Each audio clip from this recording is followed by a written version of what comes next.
The other day I watched Ideal Media and they were like kind of a yikes at the end. Well, I don't know. Maybe it was because it's Subaru and stuff and things. Not really my style. But let's see. This time, the world's fastest supercar shouldn't exist.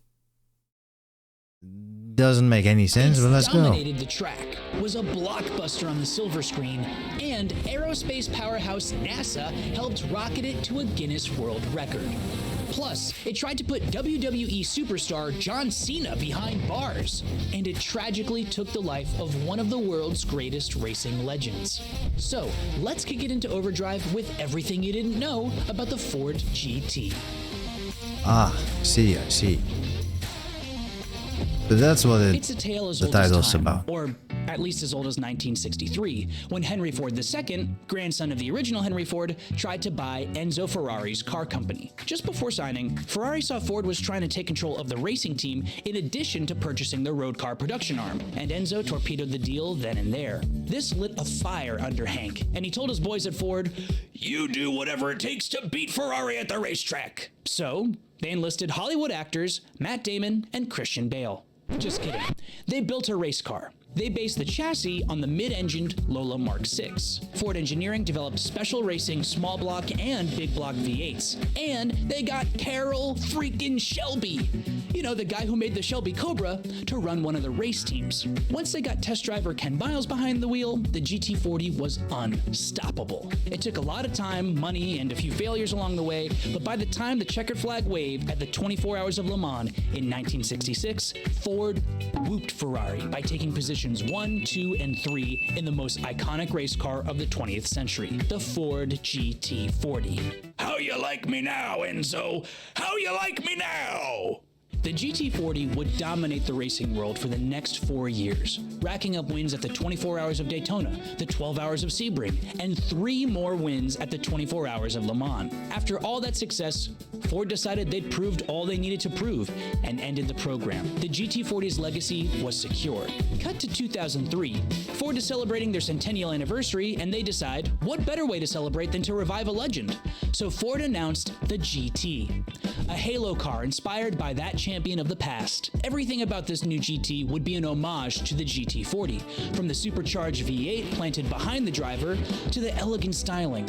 And even though it was bigger in every way, they perfectly scaled the proportions to match the original. It looks so good. The first gen GT40 was available from model years 2004 to 2006, with about 4,000 units sold. This blue oval halo car was a fitting tribute to the original. After a decade-long hiatus from the first gen GT, Ford announced it was time for round 2. Ford developed an all-new car, and this one, it wasn't beholden to the past. Ford ditched the V8 for a twin-turbo EcoBoost V6, mounted it to a carbon fiber monocoque frame, and hooked that power up to a 7-speed dual-clutch transmission. The 2017 second-gen GT puts down 647 horsepower. It has active suspension, active aero, and billionaire doors. Which, yes, you could install aftermarket billionaire doors on the first gen, but then the taste police would arrest you. The second gen Ford GT has run from 2017 to this year, with 2023 being the send-off. The second gen GT has been priced from $450,000 all the way up to $1.7 million, depending on the trim.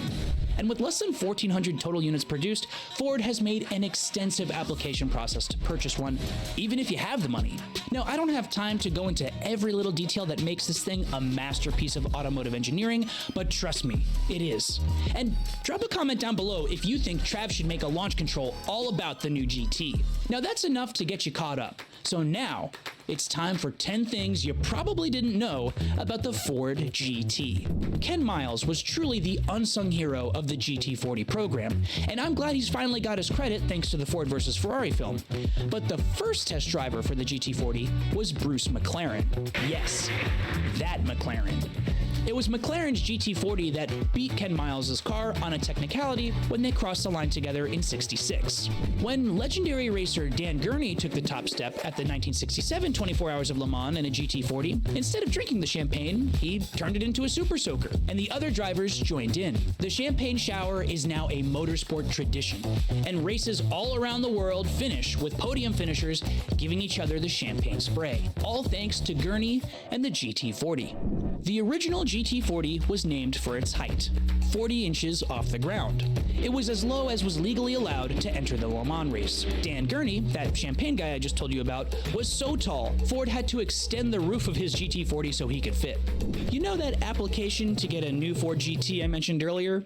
Well, part of it includes a 2-year no resale clause. But that didn't stop WWE and Fast and Furious star John Cena from reselling his in 2017, resulting in a $400,000 lawsuit from Ford. Ultimately, Ford and Cena settled out of court, and the money Cena paid to Ford was donated to charity. Back in 1995, and shouts out to the Hess truck with the helicopter, Ford produced a GT90 concept car. Based on the Jaguar XJ220, the GT90 was supposed to be the spiritual successor to the GT40, powered by a quad turbocharged V12. The GT90 never made it into production, and it wasn't until 10 years later we got the revived GT. Also, shouts out to the GT70, Ford's failed attempt at a GT40 style rally car in the 70s. The last American-made Ford GT was produced in 2006. All second-gen GTs are manufactured in Canada by Multimatic, a performance automotive engineering firm, and it's Multimatic who are responsible for our next very special edition GTs. Multimatic fully unleashed the new Ford GT with their Mark II, a track-only monster with engine output tuned to over 700 horsepower. Only 45 were produced, and they sold for $1.2 million each. And this year, Multimatic is upping the ante with the Ford GT Mark IV. It's planned to be a $1.7 million, 800-plus horsepower send-off to the greatest American supercar ever made. If only I was hold out rich. to buy one of the original GT40s. When they do pop up on the market, they sell anywhere from $3 to $10 million. The Ford GT holds the record as the fastest street-legal car ever. The Bad GT, with 2 Ds so you know it's fast, is a heavily modified but still street-legal 2006 Ford GT. In order to test this 2,700 horsepower rocket ship on wheels, owner Johnny Bomer literally went to NASA to use the Kennedy Space Center runway to max out the top speed at a little over 310 miles per. Wow. Ford and Chip Ganassi Racing took the new Ford GT to Le Mans in 2016. Nobody knew if these new Fords had a win in them, but come the end of the 24, P4, P3, and P1 were all Ford GTs in the GTE Pro class. And this was on the 50-year anniversary of the GT40's first Le Mans win. Now, time for what is the ideal Ford GT to buy, powered by Ideal Car Strategies. And if you haven't checked out our free workshop already, what are you waiting for? Just follow the link below. Ideal Car Strategies gives you the tips and tools you need to build GT. 2006 Heritage Edition. Oh yeah, Blue that and one. Orange is an homage to the blue and race-winning orange GT40s of the late 60s. With only 343 made, they are rare and getting rarer. While it isn't as powerful as the newest GTs, it's still packing 550 horses from its supercharged V8, and the 500 pound-feet of torque will propel you from 0 to 60 in a little over 3 seconds. You get all that power mated to a 6-speed manual and rear-wheel drive, and it'll only cost you around $500,000. Or you can skip the special Heritage Edition and pick up any first-gen GT between $300 to $400K, but act fast because prices are only going up. Thanks. That amount of money, I would Just not kidding, Dad, want we a love Ford you. GT. Well, there you have it on all things Ford GT. Well, decent video, I suppose. That's it. Just decent.